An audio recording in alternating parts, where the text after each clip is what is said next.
नमस्कार, जोहार। मेरा नाम शशि शेखर है। मैं देश के सबसे प्रतिष्ठित हिंदी अखबार दैनिक जागरण का हजारीबाग कार्यालय से जुड़ा हुआ एक पत्रकार हूँ। वही हजारीबाग, वही दैनिक जागरण जिसने हजारीबाग शहर को एक पत्रकार के रूप में मेयर दिया, अरविंद राणा के रूप में। जी हाँ, इस वीडियो के माध्यम से मैं आपको इतिहास के एक अनसुलझे रहस्य आपके सामने लेकर आया हूँ। एक ऐसा इतिहास जिसे फिर से लिखने के लिए इतिहासकारों को मजबूर होना पड़ेगा। जी हाँ, झारखंड के हजारीबाग का एक छोटा सा कोना है चौपारण।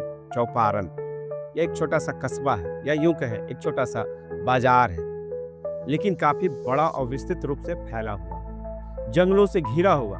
तीन तरफ से ये लगातार जंगल से घिरा हुआ है और जल स्रोतों से भरा हुआ। इस इतिहास की शुरुआत 3000 साल पुरानी है। यहाँ 3000 साल पहले विकसित और समृद्ध सभ्यता थी। ये मैं नहीं कह रहा, ये यहाँ बिखरे हुए प्रमाण कह रहे हैं, जो मैं इस वीडियो के माध्यम से आप सबके सामने लाऊंगा। मैंने 2004-5 से रिपोर्टिंग आरंभ की। उस समय से इस क्षेत्र के ऐतिहासिक और पुरातात्विक स्थलों की जानकारी समय समय पर आगे लाता रहा। उस समय मुझे यह पता नहीं था कि मैं एक पत्रकारिता कर रहा हूँ, बल्कि एक नए इतिहास की खोज कर रहा हूँ। समय बीतता गया, इतिहास के प्रति मेरी जागरूकता बढ़ती चली गई और खोज एक नया दायरा, विस्तृत दायरा लेता चला गया। समय समय पर मेरे आमंत्रण और इतिहास की गूंज ऊपर तक जाने के बाद कई पुरातत्वविद, इतिहासकार, एएसआई, वैज्ञानिक भी यहाँ आते चले गए। हर दिन, हर साल नई नई जानकारियां सामने आती चली गई, नए नए प्रमाण निकलने लगे, नए नए रहस्य का उद्घाटन होता चला गया, लोगों का ध्यान चला गया और अब यह एक मुहिम सा बन गया है यहाँ का इतिहास जानने, समझने और इसे जग को उजागर करने में। और इसका एक प्रमुख केंद्र है, चौपारण का प्रमुख केंद्र है यहाँ के जल स्रोत। जल स्रोत जो कि इस इतिहास को सामने लाने में एक सबसे महत्वपूर्ण कड़ी है। 3000 साल पुराने सभ्यता की जानकारी हमें यहाँ के जल स्रोत दे रहे हैं। 22 साल से लगातार मेरी जारी इस यात्रा को आज एक नया मुकाम मिल रहा है, नया मंच मिल रहा है। ज्ञान और विज्ञान की धरा पर पुरातत्व और इतिहास की बात करने का मौका मिल रहा है। तो आइए जानते हैं इस वीडियो के माध्यम से क्या छुपा है चौपारण के रहस्य, क्या है चौपारण में, जिसके लिए सब लोगों का ध्यान वहां पे चला गया। आइए इस वीडियो के माध्यम से। जोहार दोस्तों, इस दुनिया में कुछ जगह ऐसी होती हैं जो सिर्फ जमीन नहीं होती, वो जमीन एक याद बन जाती है, एक कहानी बन जाती है। भारत की यह धरती ऐसे ही अनगिनत रहस्यों को अपने भीतर छुपाए बैठी है। यहाँ हर पहाड़ी के सीने में एक पुरानी दास्तान दबी है, हर नदी की लहर किसी भूली बिसरी सभ्यता की आवाज़ है, हर जंगल किसी गुजरे जमाने का गवाह है। आज हम आपको एक ऐसे यात्रा पर ले चलते हैं, उस वक्त की ओर जब झारखंड के हजारीबाग जिले का एक छोटा सा इलाका, जिसे हम चौपारण कहते हैं, इंसानी सभ्यता के विकास का एक बड़ा केंद्र हुआ करता था। यह वो भूमि है जो आज तक अपने घने जंगलों और संस्कृति के लिए जानी जाती थी, लेकिन अब आधुनिक विज्ञान और पुरातत्व की रोशनी में इतिहास की गहराइयों से यह धरती खुद को सामने ला रही है। अब वह वक्त आ गया है जब मिट्टी की परतें हटेंगी और एक सोया हुआ युग जाग उठेगा। दोस्तों, इंसानी सभ्यता की यह पूरी कहानी असल में पानी की कहानी है। जहाँ पानी था वहाँ जिंदगी थी, जहाँ जिंदगी थी वहाँ संस्कृति पनपी, और जहाँ संस्कृति पनपी वहाँ महान सभ्यताएं जन्मी।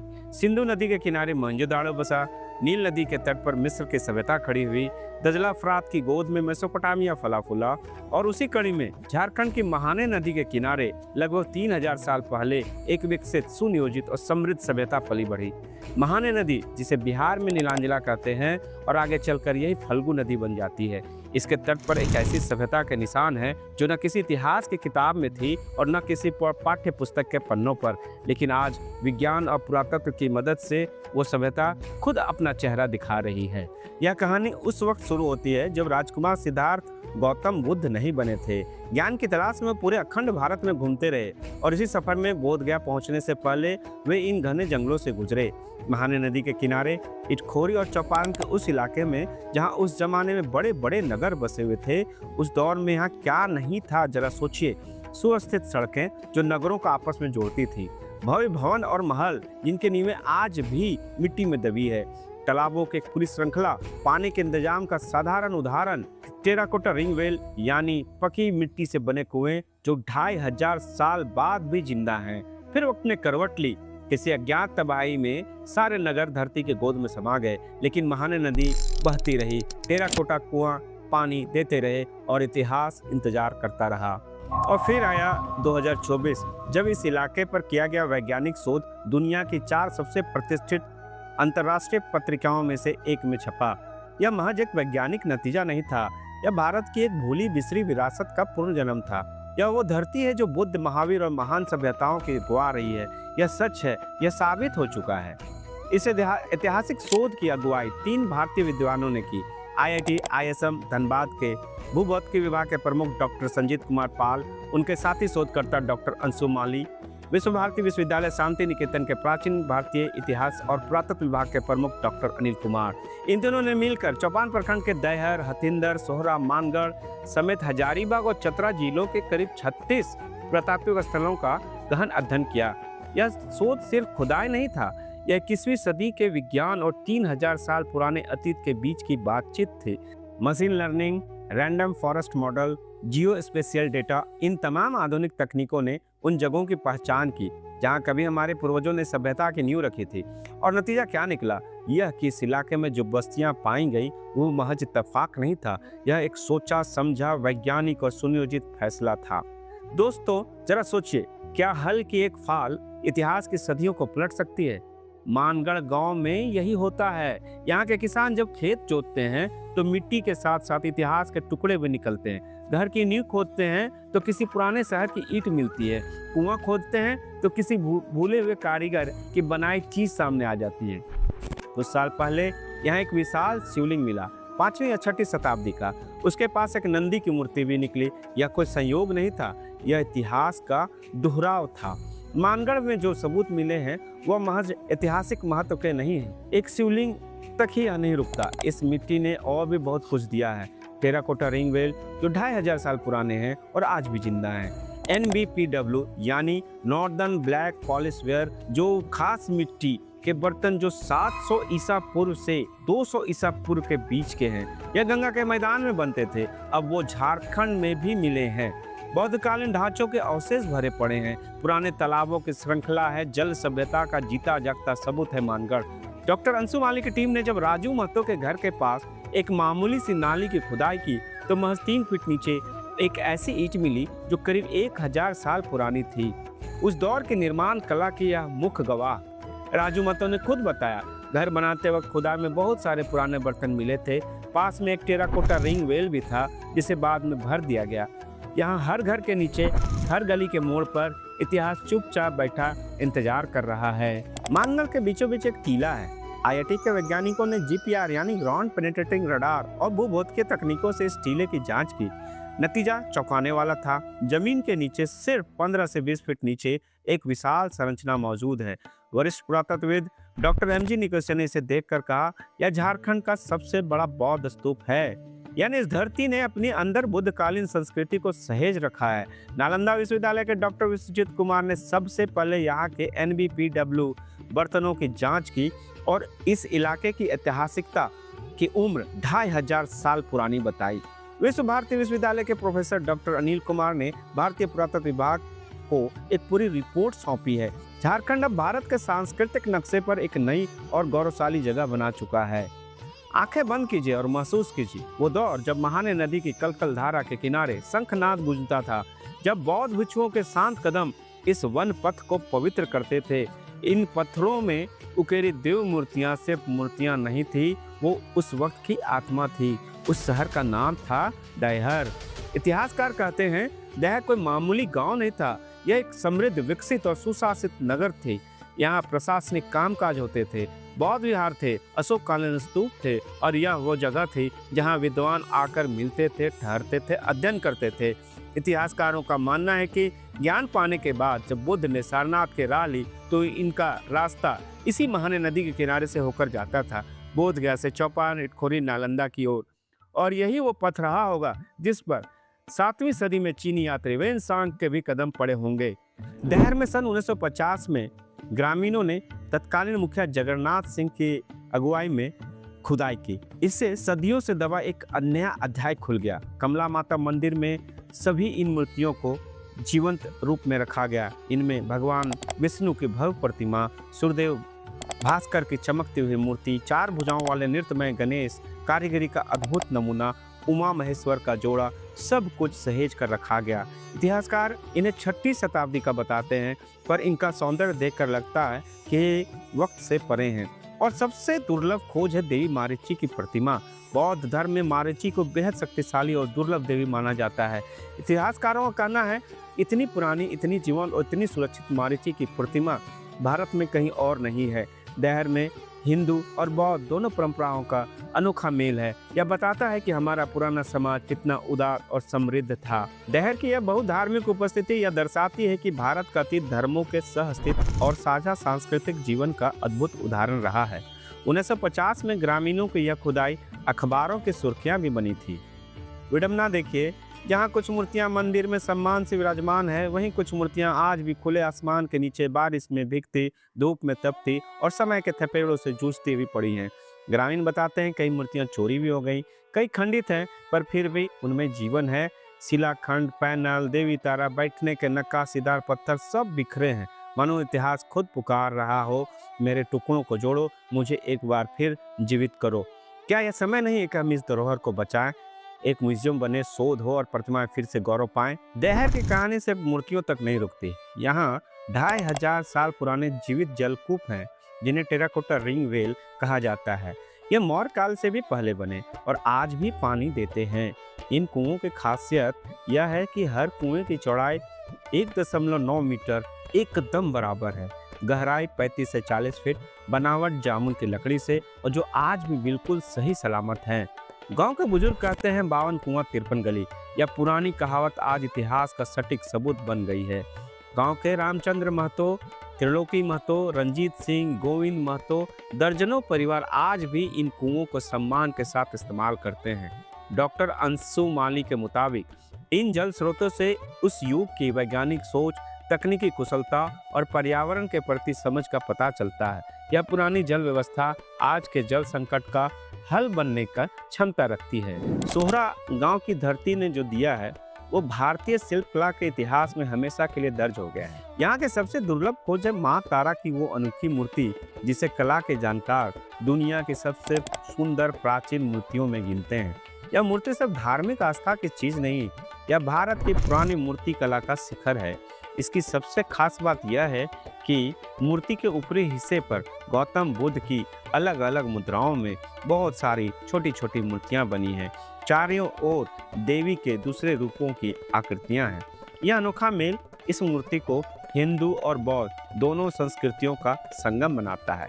इतिहासकार इसे 6वीं शताब्दी की कृति मानते हैं। गांव वालों ने इसे वर्षों पहले मिट्टी में दबी अवस्था में खोजा था, तभी से यह एक छोटे से मंदिर में सुरक्षित है।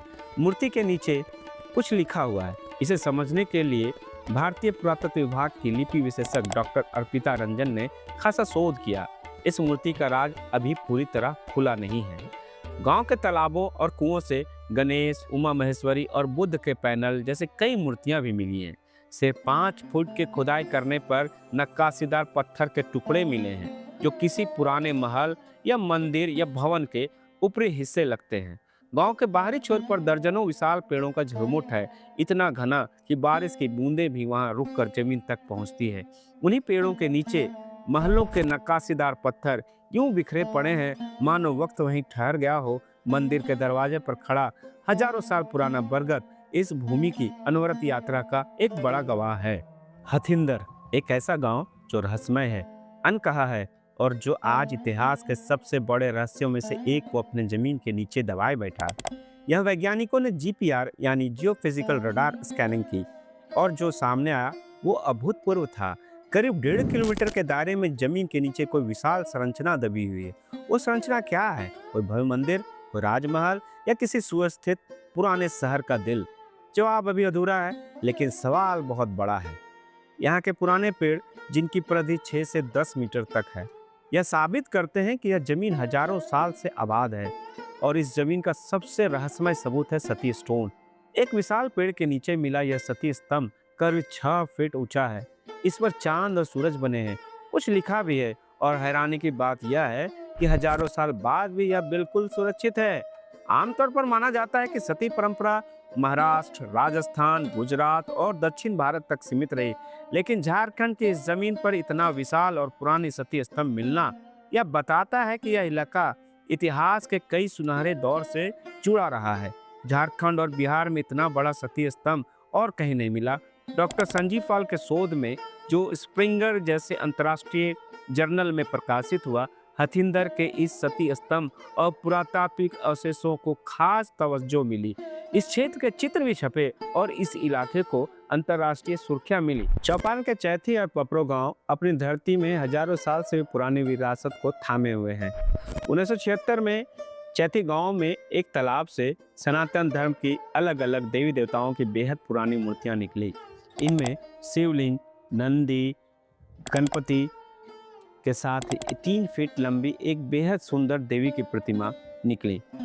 इसके अलावा पुराने मिट्टी के बर्तन, आयरन स्लैग भी मिला। पुरातत्वविद डॉक्टर नीरज मिश्रा के मुताबिक चैथी की देवी प्रतिमा पाल काल की है, यानी 9वीं शताब्दी की। यह उस दौर की धार्मिक चेतना और शिल्प परंपरा का एक अनमोल सबूत है। पास ही एक पपरो गांव है जहां भगवान विष्णु की एक खंडित प्रतिमा गांव वालों ने सालों से सहेज कर रखी हुई है। पुरातत्वविदों का मानना है कि चौपारण इलाके में काले लाल मिट्टी के बर्तनों की संस्कृति, शुरुआती लौह युग और बाद की सांस्कृतिक परंपराओं के सबूत एक साथ मिल रहे हैं। यह बेहद विरल है और यह साबित करता है कि यह इलाका सदियों तक लगातार आबाद और सांस्कृतिक रूप से जीवंत रहा। चैथी के आसपास मिला आयरन स्लैग यह भी बताता है कि यहाँ कभी लोहे के काम की एक पूरी परंपरा थी। इन सभी जगहों को एक धागे में पिरोती है महाने नदी। यह नदी सिर्फ पानी की धारा नहीं, यह इतिहास की बहती हुई याद है। कहा जाता है कि इसी नदी के किनारे से गौतम बुद्ध और उनके अनुयायी बोध गया की तरफ जाते थे। बिहार में यही नदी नीलांजना के नाम से जानी जाती है। वही नीलांजना जिसके किनारे सिद्धार्थ ने तपस्या की, जिसका जल पीकर उन्होंने ज्ञान की राह पकड़ी। इस इलाके की जमीनी बनावट, पानी के स्रोतों की भरमार और नदियों का जाल, यह सब मिलकर यह साबित करते हैं कि यहाँ कभी एक पूरा सुव्यवस्थित शहर था जहाँ पानी के इंतजाम की बेमिसाल व्यवस्था थी। इस इलाके की तारीफ अब सिर्फ भारत में नहीं, दुनिया भर के वैज्ञानिक और इतिहासकारों के बीच गूंज रही है। डॉक्टर संजीव पाल का शोध स्प्रिंगर जैसे दुनिया के शीर्ष पत्रिका में छप चुका है। इस धरती पर जो विद्वान आ चुके हैं उनमें नालंदा विश्वविद्यालय के डॉक्टर विश्वजीत कुमार, ASI से डॉक्टर MG निकेसे, राजेंद्र देवरी, शिवकुमार भगत, डॉक्टर नीरज कुमार, अंतर्राष्ट्रीय इतिहासकार इंग्लैंड की डॉक्टर फियोना, अमेरिका के हैमिल्टन यूनिवर्सिटी से डॉक्टर अभिषेक अमर, डॉक्टर हरेंद्र सिन्हा, अंतर्राष्ट्रीय शोधार्थी डॉक्टर सहसी अहलावत सहित अनेक इस भूमि के गौरव के गवाह बन चुके हैं। और इस पूरी खोज में गांव के लोगों का योगदान कम नहीं आंका जा सकता। वो न सिर्फ इन जगहों की पहचान में मददगार रहे हैं, बल्कि इनकी हिफाजत के लिए भी लगातार सक्रिय हैं। मानगढ़, सोहरा, हथिंदर, डैहर, चैथी, पपरो, ये सभी जगहें बोध गया के काफ़ी करीब हैं।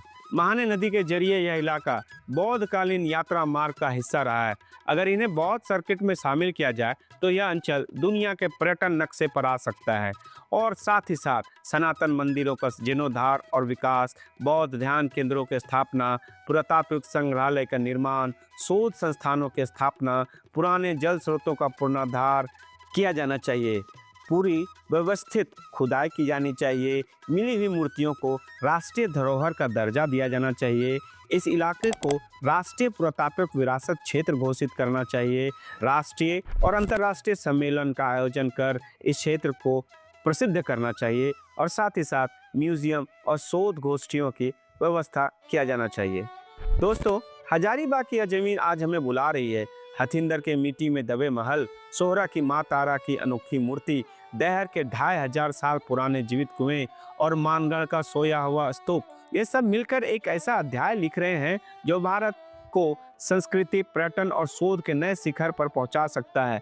यह कोई मामूली खोज नहीं है, यह एक जागरण है हमारे अतीत का, हमारी पहचान का और हमारी जिम्मेदारी का।